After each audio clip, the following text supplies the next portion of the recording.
These heating systems were so effective, the military banned them to maintain advantage. 1943, soldiers were dying from cold faster than enemy fire. Then frontline troops invented heating systems so ingenious, they're still banned from public knowledge today. System 1. The pocket furnace. One tin can, some wax, and string created a stove that burned for 8 hours and heated small spaces to survivable temperatures. System 2. The heat battery. In the brutal, unforgiving conditions of frontline warfare, survival often depended not on grand strategies, but on simple, ingenious solutions to the most fundamental human needs. Chief among these was the need for warmth. A standard campfire, while effective, was a double-edged sword. It provided immediate heat, but its bright flames could betray a position to the enemy, and once it died, the cold returned with a vengeance, leaving soldiers vulnerable to hypothermia during the long, freezing nights. The solution was a brilliant piece of field engineering, a concept that transformed a temporary source of heat into a long-lasting radiator. This system leverages a core principle of physics, thermal mass. Certain materials, due to their high density and specific heat capacity, are exceptionally good at absorbing and storing thermal energy. Think of it like a power bank for heat. Instead of storing electricity, you're storing BTUs. The ideal materials were dense, non-porous rocks like granite or basalt. Soldiers learned to avoid porous, waterlogged stones like sandstone or shale, which could trap steam and violently explode when heated, a dangerous lesson to learn in a confined space. Soldiers stacked rocks around small fires to absorb heat. The construction was simple, yet precise. They would build a small, contained fire, just large enough to generate significant heat, but small enough to remain discreet. Around this fire, they would carefully build a dense wall of stones, packing them tightly together to maximize the surface area exposed to the flames. For several hours, the fire would burn, with the soldiers feeding it just enough fuel to keep it hot. All the while, the stones were silently drinking in the energy. Then, as the fire was allowed to die down to embers and eventually extinguish completely, the second phase of the system began. The risk of visible flames was gone. The risk of smoke was gone. But the heat remained. The rocks, now saturated with thermal energy, began to release it slowly and steadily, then radiate it for 12+ hours after the flame was gone. This wasn't the intense, scorching heat of an open flame, but a gentle, persistent warmth that permeated the immediate area. This radiant heat was far more efficient for warming the body over a prolonged period. It was a silent, invisible furnace that could maintain a survivable temperature inside a small dugout or shelter all through the night, perfect for nighttime survival. Today, this same principle is a cornerstone of off-grid living and modern survival strategy. It's seen in rocket mass heaters and masonry stoves, which use the same concept to heat homes efficiently with minimal fuel. In a grid-down scenario, where the electrical grid fails and central heating is useless, a heat battery could be a literal lifesaver. It's a low-tech, high-impact method for ensuring your family stays warm through a dangerously cold night, using only scavenged fuel and basic materials. It's a testament to the enduring power of simple physics, a lesson in resilience learned in the trenches and just as relevant today. System 3. The human furnace. By wearing clothes in exact sequences and using specific body positions, soldiers could increase warmth retention by 500%.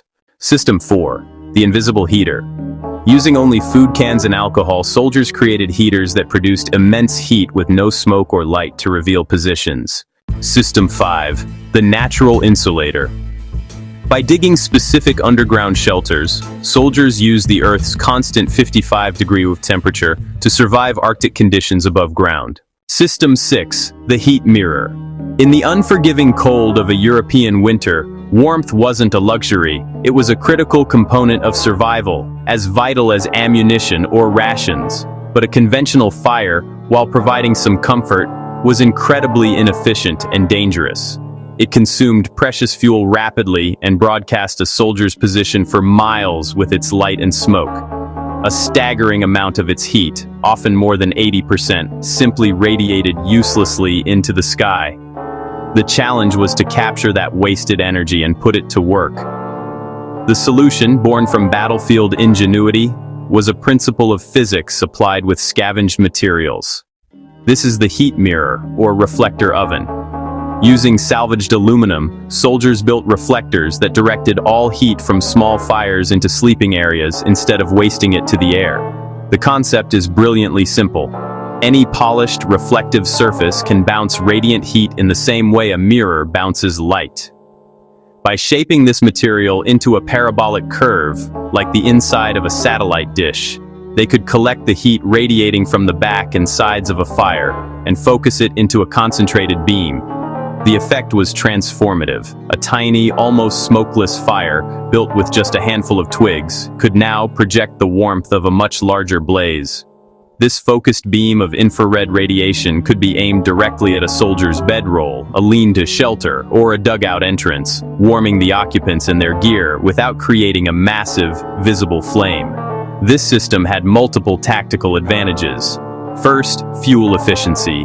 Soldiers could stay warm through a frigid night using a fraction of the wood, reducing the need for risky foraging parties. Second, stealth. The small shielded fire produced minimal light and smoke, making the position far harder for an enemy to detect. The oven aspect also became critical. The focused heat was intense enough to warm rations, boil water for purification, or dry wet socks and boots. A crucial task in preventing trench foot. Today, this same principle is a cornerstone of survival and preparedness. Modern emergency blankets are coated with a reflective layer for this exact purpose, to reflect your own body heat back to you. Campers and survivalists build reflector walls from logs and rocks or carry lightweight foldable versions. The lesson of the WWII heat mirror endures: don't just make heat, control it. By understanding how energy travels, you can turn a whisper of a flame into a roar of warmth, ensuring comfort and survival when it matters most. System 7, the biological furnace.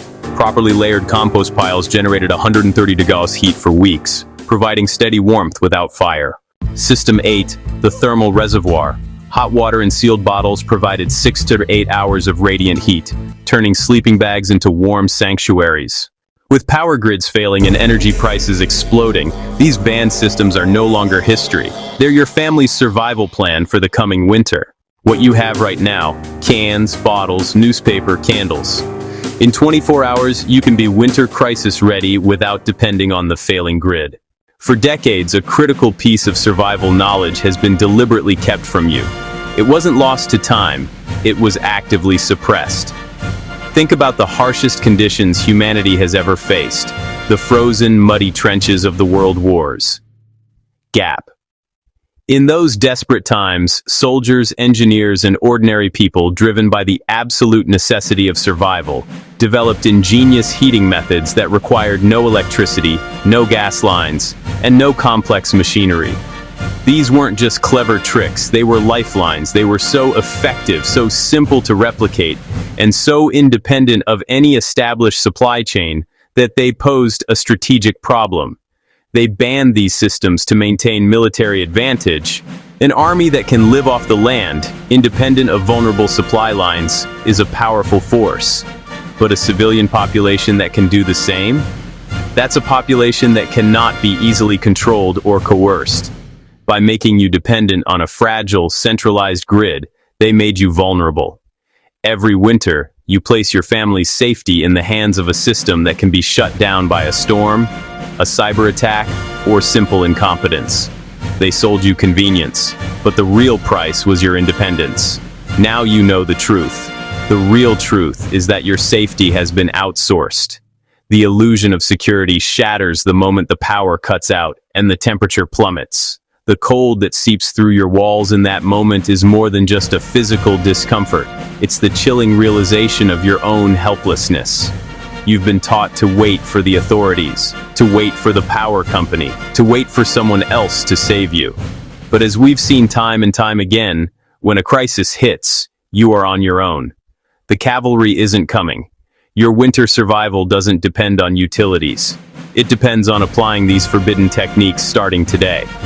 This isn't about complex engineering or expensive equipment. This is about reclaiming fundamental knowledge. It's about understanding the simple principles of thermal mass, convection, and radiant heat that our ancestors knew instinctively. The systems you've learned about in this guide are the direct descendants of those battlefield innovations, refined and adapted for your home. They are your declaration of independence from a system designed to keep you dependent.